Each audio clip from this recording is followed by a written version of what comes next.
ہمارے ہاں بعض خطیبوں کی عادت ہے کہ وہ ڈرانے والا پہلو بہت غالب کرتے ہیں کہ ہر وقت لوگوں کو ڈراتے رہتے ہیں جس سے مایوسی پھیلتی ہے. اور بعض خطیبوں کی عادت یہ ہوتی ہے کہ وہ اللہ کی رحمت کو ایسا بنا کے پیش کرتے ہیں کہ بس سب کی بخشش ہو ہی جائے گی, اور رمضان میں تو ویسے ہی بخشا جائیں گے.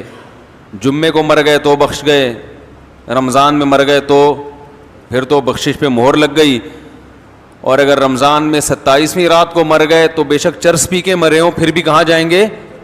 جنت میں جائیں گے. گانا گا کے مرے ہوں یا چرس پی کے مرے ہوں یا کسی کی جیب کاٹتے ہوئے مر گئے, جانا سیدھا کہاں ہے؟ جنت میں. یہ بھی غلط ہے.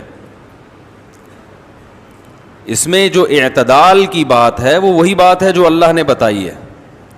قل لعبادی, اے نبی میرے بندوں سے کہہ دیجئے,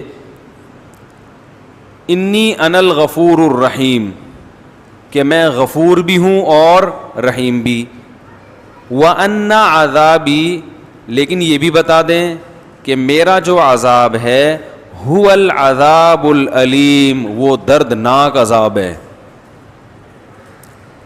اس میں اللہ نے ہمیں بتا دیا کہ اللہ کے بارے میں تمہارا کیا کانسیپٹ ہونا چاہیے, یہ اللہ نے خود بتا دیا.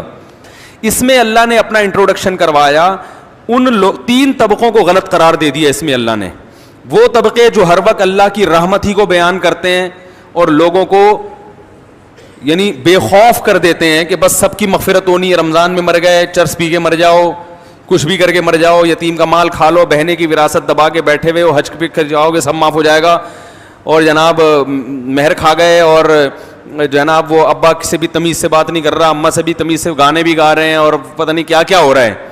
بس اللہ بڑا غفور رحیم ہے, یہ تسبیح پڑھ لو وہ تسبیح پڑھ لو اور اللہ تو معاف کر دے گا, سب کچھ معاف کر دے گا, بس حقوق العباد معاف نہیں کرے گا. بعض لوگوں نے یہ کہا کہ کیوں بھائی حقوق العباد, حقوق اللہ بھی اللہ نے کہا کہ میں معاف نہیں کروں گا جب تک پکی توبہ نہیں ہوگی اور آئندہ نہ کرنے کا عزم نہیں ہوگا. ہاں حقوق العباد میں یہ ہے کہ صرف اللہ سے توبہ ضروری نہیں ہے, مخلوق سے معافی بھی ضروری, لیکن دونوں کا مسئلہ برابر ہے. حقوق اللہ بھی معاف نہیں ہوتے جب تک پکی توبہ نہ ہو. تو ان لوگوں پر بھی رد ہے جو ہر وقت اللہ کی رحمت کو ہائی لائٹ کرتے رہتے ہیں اور ایسا اللہ کو بنا کے پیش کر دیتے ہیں کہ لوگ کہتے ہیں یار ڈرامے بھی دیکھو, فلمیں بھی دیکھو, خواتین پردہ بھی نہ کریں, مرد نظر کی حفاظت بھی نہ کرے, اور میرے بھائی سعودی بینک میں جاب بھی کرتے رہو, سود بھی کھاتے رہو, انشورنس بھی کروا کے رکھو کہ ابا مر گئے تو اتنے پیسے ملیں گے, صحیح ہے نا, نہیں مرے تو نہیں ملیں گے, اور وراثت بھی تقسیم نہیں کرو, حج واجب ہے آپ کے اوپر, فرض ہو چکا ہے, آپ بڑھاپے کے لیے اس کو ٹال رہے ہیں. آج حج کب ہوتا ہے؟ سارے کاموں سے فارغ ہو کر اب کرنے دھرنے کے لیے کوئی کام بچا ہی نہیں ہے, پیسے پڑے ہوئے ہیں تو چلو اب حج کر کے آ جاؤ.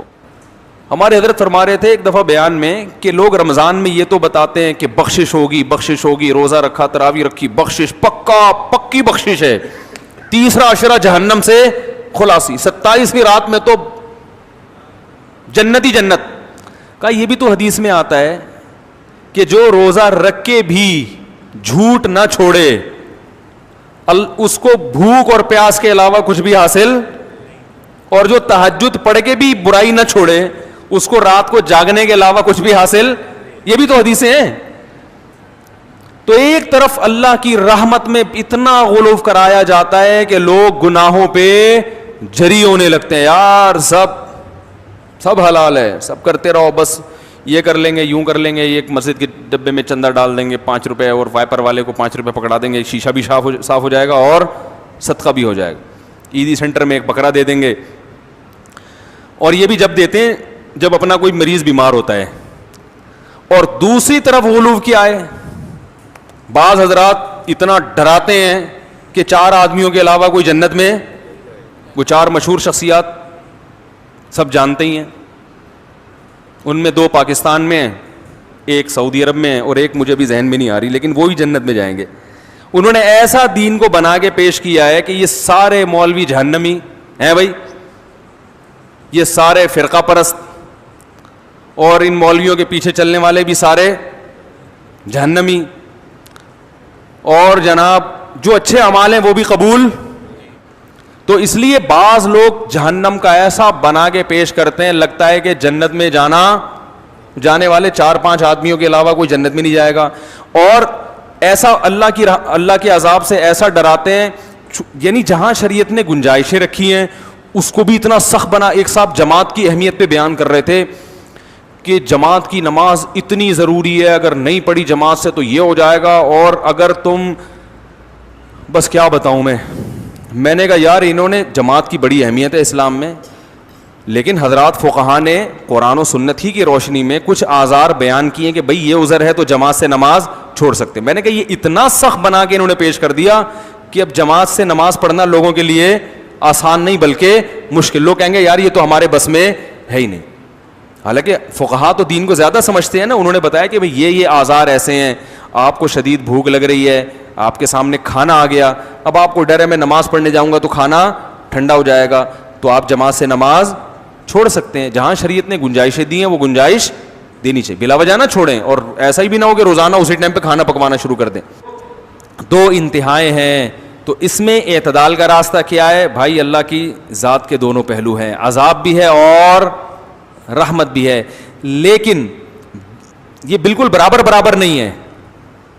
رحمت والا پہلو عذاب والے پہلو پر غالب ہے. تبھی اللہ نے رحمت کو ہائی لائٹ کیا, میں غفور بھی اور میں رحیم بھی, لیکن عذاب کے بارے میں فرمایا میرا جھانپڑ بہت سخت ہے. یعنی میں ایسا ہوں نہیں, لیکن مجھے مجبور نہ کرو, اگر میری نافرمانی کی تو میں عذاب بھی دے دوں گا. تو رحمت غالب کیسے ہے؟ ایسے غالب ہے کہ نیکی کا ثواب بہرحال ملتا ہے, اور وہ بہت کم ضائع ہوتی ہے, بہت اس میں ضائع ہونے کا آپشن کم ہے.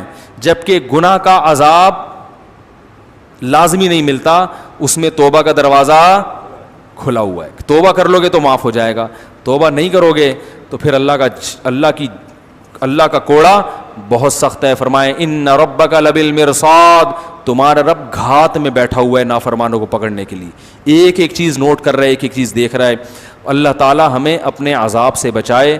تو بھائی یہ جو گناہ ہیں ہمارے معاشرے میں, ان کو چھوڑ دینے میں ہی خیر ہے.